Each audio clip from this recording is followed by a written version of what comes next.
하나가 귀한 찬양을 성탄에 맞추어서 리메이크한 귀한 찬양을 하나님 앞에 올려드린 시온성가대에 큰 은혜를 받으신 줄로 믿습니다. 할렐루야. 오늘 이 주일 예배에 오신 여러분들을 환영합니다. 하나님께서 우리 인간에게 주신 최고의 가장 귀한 선물이 있다면 그것은 구원일 것입니다. 구원. 여러분, 우리 기독교에서 구원을 참 많이 말하는데요. 이 구원이 뭘까요? 구원을 여러 가지로 정의할 수 있는데, 구원은 한마디로 내 삶에 하나님이 회복되는 삶입니다. 우리의 삶에 하나님이 회복되는 것. 여러분, 17세기 프랑스의 유명한 철학자이자 수학자인 파스칼이란 분이 이런 말을 했습니다. 인간의 가슴엔 오직 하나님만 채우실 수 있는 하나님의 공백이 있다. 인간의 마음에는 하나님만 채우시는 공백이 있다는 거예요. 이게 무슨 말입니까? 우리 인간은 원래 하나님으로 살아가도록 창조되었다는 거예요. 여러분, 우리 사람은요, 하나님이 없으면 살 수가 없습니다. 문제는 뭐예요? 바로 하나님을 잃어버리고 상실한 게 우리 인간의 가장 큰 문제입니다. 하나님을 잃어버린 것. 하나님으로 살아가도록 창조되었는데 하나님을 잃어버렸어요. 오늘 그런 면에서 저와 여러분은 복된 사람들인 줄로 믿습니다. 왜냐하면 우리는 하나님으로 살아가잖아요.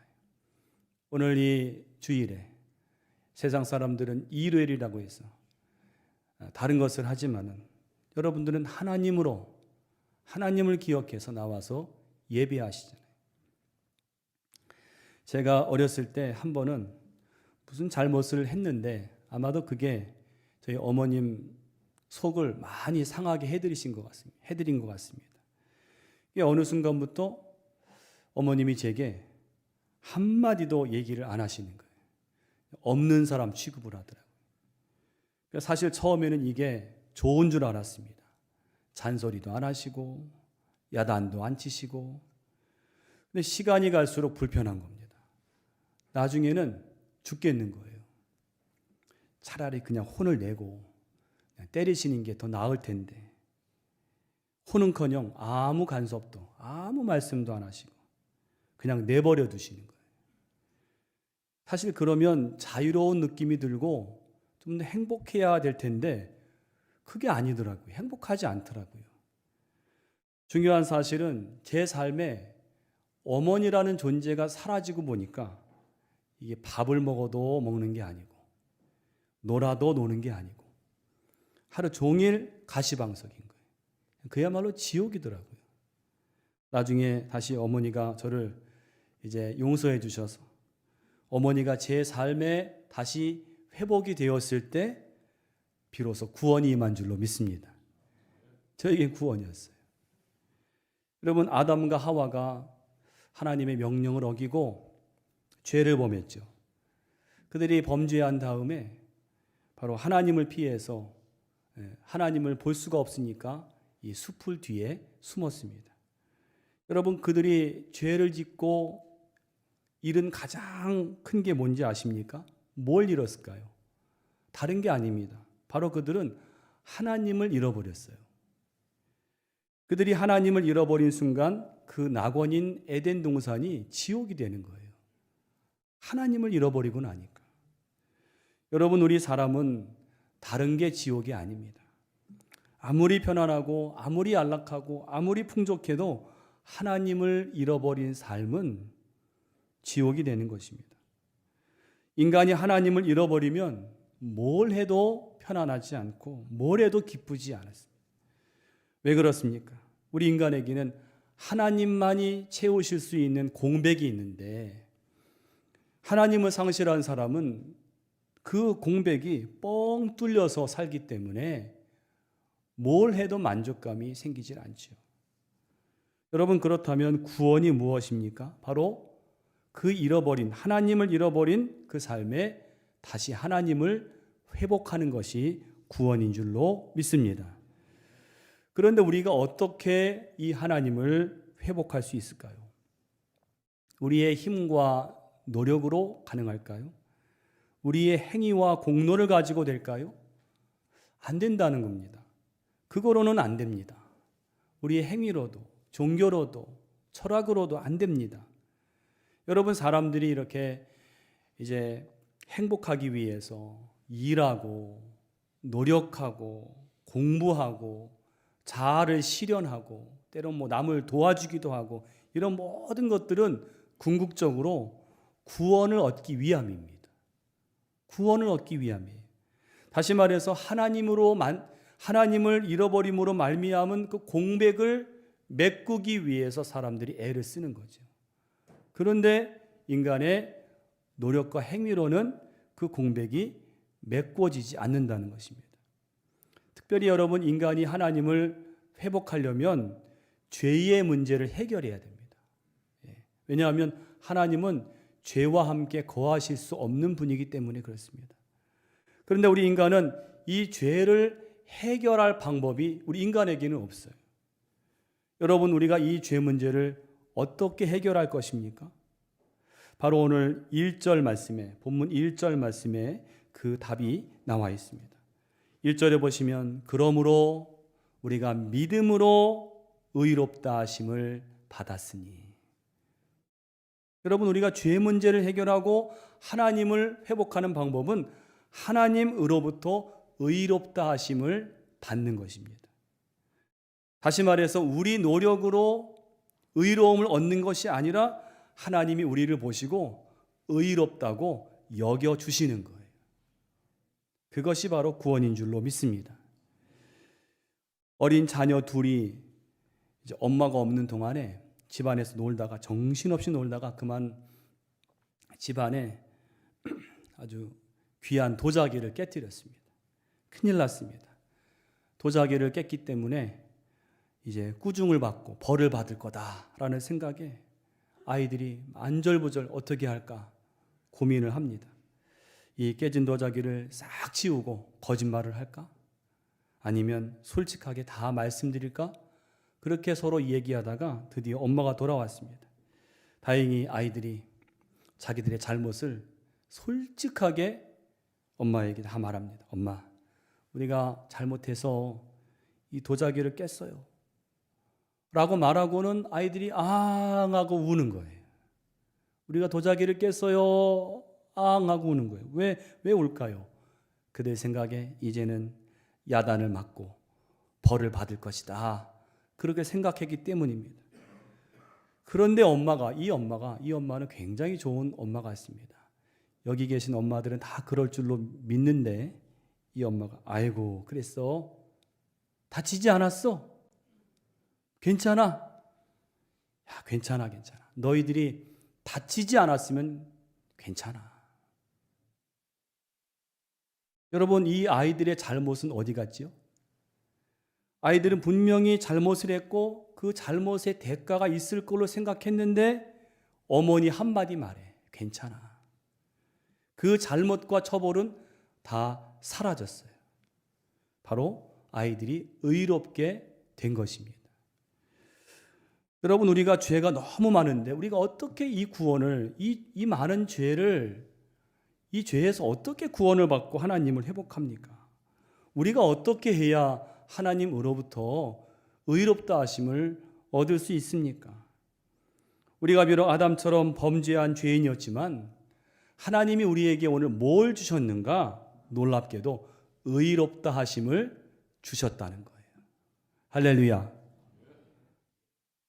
놀라운 은혜입니다. 우린 죄인인데 오늘 성경에 그러므로 우리가 의롭다 하심을 받았으니. 여러분 중에 혹시 저에게 아니 목사님 어떻게 그럴 수 있습니까? 우리 인간이 지은 죄가 얼마나 많은데 그 많은 죄를 그냥 넘어갈 수 있겠습니까? 맞아요. 우리의 죄는요 중합니다. 너무 중요해요. 너무 큽니다. 우리의 죄는 도저히 용서받을 수 없는 그런 죄입니다. 그런데 바로 그렇기 때문에, 그렇게 크고 중하기 때문에 우리 예수님이 아무런 죄 없이 십자가에 죽으신 것입니다.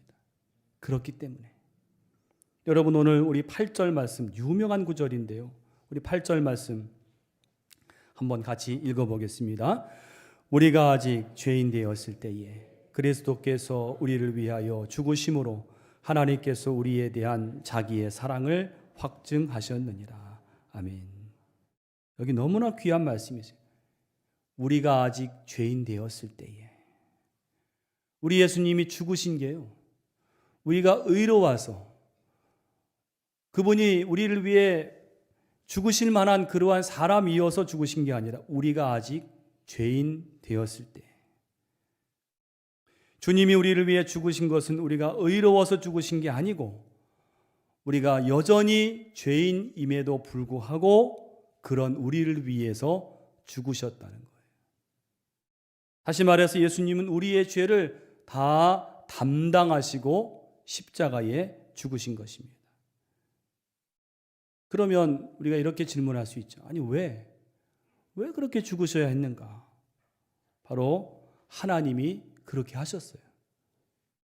하나님이 우리 죄를요, 그분에게, 예수님에게 다 지우셨어요.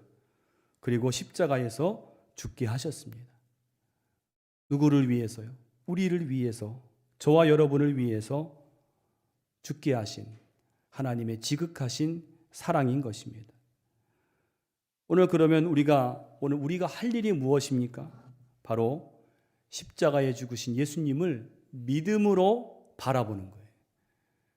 여러분, 우리를 위해서 죽으신 예수님을 믿음으로 바라보시기를 축원합니다. 이것이 오늘 기독교의 가장 중요한 진리입니다. 오늘 여기 세례 받으시는 분들 계시는데 제가 아까도 말씀드렸어요. 오늘 꼭 기억하실 것은 뭐냐면 예수님께서 죽으신 것은 나의 죄를 살리시기 위해서 죽으셨어요. 이걸 꼭 기억하시고, 그리고 그 십자가에서 죽으신 예수님을 바라보면 나의 모든 죄가 용서받았음을 믿으시기를 바랍니다. 그리고 그 예수님을 나의 구주로 모시는 거예요. 오늘 세례를 받는 이것은 하나의 예식이 아니라 예수님을 나의 구주로 모시고 이제는 내가 새로운 사람이 되어서 살겠다고 하는 결심이고 또 고백인 것입니다. 여러분, 우리가 그러므로 이 주일날 나와서 해야 할 가장 중요한 일이 뭔지 아십니까? 하나님이 우리를 위해 행하신 이 놀라운 일, 우리는 아무 공로, 아무 행위 한 것이 없는데 그럼에도 우리를 의롭다 여겨주신 그 하나님을 믿고 찬양하고 감사하는 것인 줄로 믿습니다. 그 하나님을 찬양하는 거예요. 그러면 하나님이 우리를 보시고 기뻐하시는 거예요. 이것이 바로 구원의 삶인 줄로 믿습니다. 자, 이렇게 귀한 선물을 주셨는데 하나님은 거기에 덧붙여서 이 구원과 함께 3가지의 선물을 더 주시는 것입니다. 오늘 그 3가지를 짧게 생각해 보고 말씀을 나누기를 원합니다. 첫 번째는 화평의 선물을 주신다는 것입니다. 하나님은 우리에게 구원과 함께 놀라운 선물을 주시는데 그것은 바로 화평인데 이 화평을 다 누리기를 원하시는 것입니다. 그런데 우리가 여러분 구원을 받았음에도 불구하고 하나님으로부터 의롭다 하심을 받았음에도 불구하고 이 하나님의 선물인 화평을 누리지 못할 때가 있어요. 유명한 이야기인데요. 여러분 6.25 직후에 어떤 할머니가 머리에 큰 짐을 지고 무거운 짐을 이고 끙끙대면서 길을 가고 있었습니다. 마침 거기에 미군 지프차가 지나가다가 그 할머니를 보고 너무나 안쓰러워서 그 할머니에게 어서 타시라고 태워드렸어요. 근데 한참을 가는데 이 백미러로 이렇게 보니까 아니 그 할머니가 차에 올라타시긴 했는데 머리에 그 짐을 이고 내려놓지를 못하고요. 그 울퉁불퉁하니까 이 중심을 잡으려고 그냥 고생을 하는 거예요. 그래서 그 운전병이 할머니에게 아니 할머니 왜 그 짐을 안 내려놓으십니까? 왜 안 내려놓고 머리에 이고 계십니까? 그 할머니 하시는 얘기가 뭐냐면 아이고 나를 태워준 것만도 고마운데 이 짐까지 내려놓으면 내가 너무나 염치가 없지요. 여러분, 그 할머니 마음은 이해가 됩니다. 그러나 조금 어리석어요. 그죠? 왜냐하면 차에 타는 동안만이라도 좀 편안하게 가라고 차를 태워드렸는데 그 짐을 여전히 내려놓지 못하고 그걸 이고 가니 얼마나 고생을 하는 것입니까? 근데 여러분, 이 모습이 오늘 우리의 모습일 때가 있다는 거예요. 우리도 그럴 때가 있다는 거예요. 뭐냐면 하나님께서 우리에게 아들을 주시면서까지 우리의 죄의 짐을 다 가져가셨어요. 그런데 우리는 여전히 그 죄의 짐을 내려놓지 못하고 그 죄를 가지고 두려움과 염려와 걱정에 빠져 살 때가 있다는 것입니다. 여러분, 하나님은 우리를 아들을 주시기까지 사랑하시고 구원하신 분인 줄로 믿습니다. 죄의 짐을 다 가져가셨어요. 그러므로 우리는 쉽고 가벼운 마음을 가지고 화평을 누리라, 그런 얘기입니다. 1절 말씀이 그런 말씀입니다. 여러분, 우리 1절 말씀을 다시 한번 읽어보겠습니다. 그러므로 우리가 믿음으로 의롭다 하심을 받았으니 우리 주 예수 그리스도로 말미암아 하나님과 화평을 누리자. 여러분, 화평을 누리시기를 바랍니다. 우리가 구원받았으면 하나님은 우리의 좋은 아버지가 되시는 줄로 믿습니다. 더 이상 하나님과 원수가 아닙니다. 하나님은 아버지, 하나님 우리의 그 소리를 들어주세요. 더 나아가서 하나님과 화평을 누렸다면 이웃과도 화평을 누릴 수 있는 우리 모두가 되시기를 바랍니다. 아주 오래전에 대만의 선교사들이 그 내륙 지방에 들어가서 부족들을 선교하는데 이 부족에는요 끔찍한 풍습이 하나 있었어요. 뭐냐면은 다른 부족의 사람을 잡아다가 목을 잘라서 제사를 드리는 풍습이 있었습니다. 그런데 이 부족에는 많은 사람들이 존경하는 오봉이라는 선생님이 있었는데 이 오봉 선생이 복음을 듣고 예수를 믿게 되었어요. 그렇게 은혜를 받다 보니까 이 인신 제사 풍습이 너무나 악하다는 것을 깨닫고 그 부족 사람들에게 설득을 했어요. 이건 더 이상 하지 말자고. 그런데 워낙에 뿌리 깊은 풍습이니까 없어지질 않는 거예요. 시간이 흘러서 인신 제사를 드리는 날이 다가왔습니다. 이때 이 오봉 선생이 뭘 묵상했는가 하면 우리 인간의 죄를 대신해서 죽으신 예수님을 묵상했어요. 그리고는 이 문제를 놓고 간절히 기도합니다. 이 오봉 선생이 다음 날 그 부족을 찾아가서 말하기를 내가 재물 삼을 사람을 찾는 방법을 알려주겠다고. 그 재물이 될 사람을 찾는 방법이 있다고. 내일 새벽에 저 산길로 붉은 모자를 쓴 사람이 내려올 테니 그 사람을 잡아서 제사를 드리시오. 이튿날 사람들이 그 길목을 지키니까 새벽에 보니까 정말 붉은 모자를 쓴 사람이 걸어오는 것입니다. 그 사람의 목을 쳐서 그 모자를 벗겨보았어요. 그랬더니 자신들이 가장 존경하고 사랑했던 그 오봉 선생이에요. 이들이 그 시신을 놓고 통곡을 합니다. 그리고 그제서야 그 오봉 선생의 뜻을 깨닫고 더 이상 그 인신제사를 하지 않게 되었다는 그런 이야기입니다. 여러분, 이 오봉 선생의 뜻이 무엇입니까? 이제는 화평하고 이제는 화목하고 살라고 하는 그 마음인 것입니다. 화평을 누리라. 그런데 그 화평을 위해서 자신이 그 화평의 제물이 된 것입니다. 오늘 말씀 그대로예요. 우리가 믿음으로 의롭다 하심을 받았으니 우리 주 예수 그리스도로 말미암아 예수님이 화목의 제물이 되심으로 말미암아 우리가 이제는 화평을 누리자. 여러분, 하나님과 화평하시기를 바랍니다. 감사하시기 바랍니다. 너무나 감사한 거잖아요. 두 번째로 기쁨의 선물을 누리라는 것입니다. 하나님이 우리에게 구원과 함께 주신 또 하나의 선물은 기쁨입니다. 한 목사님이 하신 얘기인데 공감이 되는 얘기가 있습니다. 그 목사님 말이 우리 한국의 성도들의 삶에는 조금 더 기쁨이 표현되었으면 좋겠다는 그런 이야기예요. 그 목사님이 한 외국 선교사님과 함께 일할 때 한 번은 그 외국 선교사님이 질문하기를 이렇게 질문하더랍니다. 왜 한국의 크리스천들은 왜 그렇게 표정이 어둡냐고 그렇게 질문하더라는 거예요. 교회 오기 전까지 저 바깥에서는 그렇게 명랑하게 얘기도 하고 웃기도 하는데 왜 교회당에 들어서기만 하면 갑자기 인상이 달라져서 어둡고 우울한 표정이 되느냐고.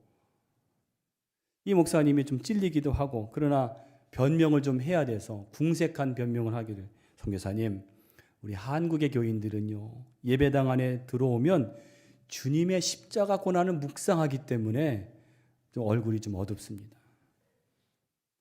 나름 그럴듯한 변명인데 그 선교사님이 웃으면서 하시는 얘기가 그래요. 그러면 주님이 다시 사신 것은 잊어버렸나요? 주님의 고난 때문에 묵상을 해서 어두웠다면 다시 살아나신 그 부활의 주님을 바라보고는 기뻐해야 되는데, 여러분, 우리가 예수를 믿을 때 하나님이 여러분 다 주님의 자녀로 삼아주신 줄로 믿습니다. 아들을 주시기까지 사랑하셨어요. 그러면 그 구원받은 우리가 여러분 그 구원의 그 놀라운 사실을 기뻐하고 즐거워하는 것을 우리 하나님이 원하시는 줄로 믿습니다. 여러분 생각해 보세요. 집에 들어갔는데 자녀들이 부모님 은혜가 너무 감사하다고 막 그냥 슬퍼하고 울면 좋겠습니까? 아니지요. 자녀들이 기뻐하고 엄마 아빠의 그 울타리 안에서 기뻐하고 즐거워하는 모습을 보는 게 부모의 기쁨인 것처럼 하나님도 우리에게 구원을 주시고 자녀로 삼아주시고 그 자녀들이 하나님 안에서 이 예배하면서 즐거워하고 기뻐하는 그 모습을 하나님이 기뻐하실 줄로 믿습니다. 오늘 우리에게 주신 즐거움은 두 가지입니다. 한 가지는 2절에 보시면 하나님의 영광을 바라는 즐거움이에요. 우리 2절 말씀 같이 읽어보겠습니다. 또한 그로 말미암아 우리가 믿음으로 서 있는 이 은혜에 들어감을 얻었으며 하나님의 영광을 바라고 즐거워하느니라. 아멘. 우리 성도는 무엇을 즐거워하느냐? 하나님의 영광을 바라고 즐거워하는 거예요. 여러분, 하나님의 영광을 바라고 즐거워하시기를 축원합니다. 우리 성도는 세상의 영광, 세상의 쾌락을 즐거워하는 자들이 아니라 하나님의 영광, 하늘의 영광. 찬송 가사 있잖아요. 하늘의 영광, 하늘의 영광, 나의 맘속에 차고도 넘쳐. 하늘의 영광이에요. 여러분, 하늘의 영광을 즐거워하시기를 축원합니다. 하나님의 영광이란 무엇인가? 성경 주석에 보니까 하나님의 영광은 바로 천국이래요. 천국. 그러므로 하나님의 영광을 바라고 즐거워하는 것은 천국을 바라고 즐거워하는 것입니다. 여러분, 제가 질문 드리겠습니다. 천국을 바라고 즐거워하십니까? 얼른 안 나오지요, 그죠? 우리는 천국을 바라고 즐거워해야 돼요. 성도는요, 천국을 바라봄이 있어야 됩니다. 왜냐하면 우리는 이 세상에서 언제까지나 살 수 없어요. 언젠가는 이 세상을 떠나야 됩니다. 여기 연로하신 분이나 나이 어린 우리 학생이나 다 마찬가지입니다. 더 그때도 알 수 없어요. 그러므로 우리는 언제나 천국을 바라봄이 있어야 될 줄로 믿습니다. 찬양 중에 그런 찬양이 있더라고요. 당신의 그 섬김이 천국에서 해같이 빛나리. 당신의 그 믿음이 천국에서 해같이 빛나리. 당신의 그 충성이 천국에서 해같이 빛나리. 주님이 기억하시면 좋하리. 예수님 사랑으로 가득한 모습 천사도 흠모하는 아름다운 그 모습, 천국에서 해같이 빛나리. 여러분, 다 여러분들 지금의 그 살아가시는 믿음으로 살아가는 그 모습, 충성된 것, 주님을 위해 참는 것, 주님께 예배하는 것, 다 이 다음에 천국에서 해같이 빛날 줄로 믿습니다. 그걸 바라볼 수 있어야 돼요. 또 하나의 즐거움은 3절입니다. 3절 보면 환난 중에도 즐거워하는 것입니다. 다만 이뿐 아니라 우리가 환난 중에도 즐거워하나니. 여러분, 이 기쁨은 놀라운 즐거움이에요. 세상은 알 수 없는 즐거움입니다. 여러분, 세상은요, 환난을 당하면 어떡합니까? 불평하고 원망하고 욕하고. 그러나 우리 그리스도인들은 환난 중에도 즐거워할 수 있다는 거예요. 여러분, 사람이 환난이 올 때 왜 세상에서는 즐거움을 잃어버릴까요? 두렵기 때문입니다. 내가 이 환난으로 망하지 않을까? 내가 이 환난으로, 이 어려움으로 끝나는 건 아닐까? 그런 두려움이 있기 때문입니다. 그러나 하나님의 의롭다 하심을 받은 사람은 환난이나 어려움이 와도 그 환난이나 어려움을 보는 게 아니죠. 우리는 그 환난과 어려움, 그 배후에서 역사하시는 하나님을 바라보는 사람들인 줄로 믿습니다. 그렇기 때문에 우리는 즐거워할 수 있는 거예요. 이 환난 중에도 즐거워한다는 것을 아주 놀랍게 설명한 그런 주석을 봤습니다. 한번 들어보시기 바랍니다. 하나님과의 화평에 들어간 사람들은 환난에서 취미를 가진다. 환난에서 취미를 가진대요. 뭐냐면 새가 날아가는데 필요한 것이 공기인 것처럼 그리스도인의 생활에 있어서 필요한 것은 환난이다. 환난은 믿음의 사람이 높이 비상하기 위해서 필요한 영적인 공기라는 거예요. 여러분, 새에게 공기는 하늘을 날아갈 수 있는 그런 조건이죠. 오늘 그리스도인들에게 환난이란 것도 우리 영적으로 비상하게 하기 위한 하나님의 공기가 될 수 있다는 거예요. 여러분, 환난 중에도 즐거워하는 삶을 살아가시기를 축원합니다. 이 축복을 받으시기를 축원합니다. 문제는 여전히 있는데 하나님 앞에 나와서 기도하면 마음이 평안해요. 여러분, 그것은 하나님이 지켜주시는 증거인 줄로 믿습니다. 마지막 세 번째로 소망의 선물입니다. 소망의 선물. 우리의 3절, 4절 말씀, 3절, 4절 유명한 말씀인데 같이 한번 다 소리를 내어서 읽어보시겠습니다. 다만 이뿐 아니라 우리가 환난 중에도 즐거워하나니 이는 환난은 인내를, 인내는 연단을, 연단은 소망을 이루는 줄 알미로다. 아멘. 소망을 말씀하고 계세요. 여러분, 환난을 당해서 두 부류의 사람이 있습니다. 한 부류는 어려움과 환난을 당해서 낙심하고 절망하고 세상이 끝났다고 여기는 사람이 있는가 하면 또 한 사람들은 그걸 인내해요. 그리고 잘 자기를 연단하고 단련하는 사람들이 있어요. 그 차이가 뭐냐? 무엇의 차이인가? 그것은 바로 소망의 차이입니다. 소망이 있느냐 없느냐. 소망이 없는 사람은 이것이 그냥 끝입니다. 난 이렇게 망하는구나.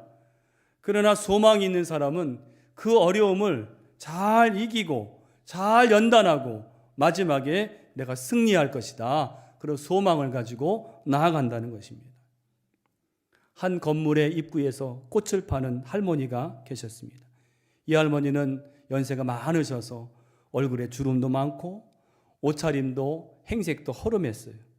그런데 아주 밝은 표정으로, 행복한 표정으로 사람들을 그렇게 맞이하고 즐겁게 해주는 것입니다. 한 번은 건물의 주인이 오며 가며 이 할머니 늘 그렇게 밝게 손님들을 맞이하니까 물었습니다. 할머니 무슨 좋은 일이 그렇게 많으시기에 항상 그렇게 표정이 밝으십니까? 그러자 할머니가 대답하기를, 아이고, 제 걱정을 트럭에 담는다면 100대도 넘을 거요. 왜 걱정이 없겠소? 그러자 건물 주인이 물었습니다. 아니, 그런데 어떻게 날마다 그렇게 밝은 얼굴로 살아가실 수 있습니까? 그 비결이 뭡니까? 이 할머니가 그 비결을 말씀해 주는데 하나님을 잘 믿는 분이었어요. 내게는 특별히 특별한 비결이 있다오. 나는 고통이 닥치면, 환난이 오면 예수님께서 무덤에 머물러 계셨던 그 사흘을, 3일을 내가 기억합니다. 그리고 그 사흘 동안을 기다리는 거예요. 사흘을 기다린대요. 근데 그리고 나면 사흘 뒤엔 어김없이 새로운 해가 뜬다는 거예요. 부활의 아침이 온다는 거예요. 오늘 말씀 그대로입니다. 환난 중에도 즐거워하나니 환난이 인내는 연단은 소망을 이루는 줄 알미로다. 여러분, 예수님께서도 십자가에 죽으신 후에 사흘 동안 기다리셨어요. 그리고 부활하셨어요. 오늘 우리도 십자가 같은 환난과 어려움을 당할 때 여러분 소망을 가지고 기다리시기를 바랍니다. 소망을 가지고 기다리면 부활의 아침이 우리에게 분명코 뜰 줄로 믿습니다. 오늘 우리에게 구원을 주신 하나님을 기억하면서 화평의 선물, 즐거움의 선물, 소망의 선물을 늘 풍성하게 누리고 살아가시는 저와 여러분이 되시기를 간절히 축원합니다. 기도하시겠습니다. 하나님, 은혜와 사랑을 진심으로 감사합니다. 우리에게 아들을 보내주셔서 그분을 믿음으로 말미암아 죄 사함을 받고 구원을 얻게 하신 것 너무나도 감사를 드립니다. 더 감사한 것은 그 그리스도로 말미암아 이제는 화평을 누리고 즐거움을 얻고 소망을 가진 인생을 살게 하심을 감사합니다. 이 하나님께 우리가 늘 감사와 영광을 돌리는 삶이 되게 하여 주시옵소서. 예수님의 이름으로 기도하옵나이다.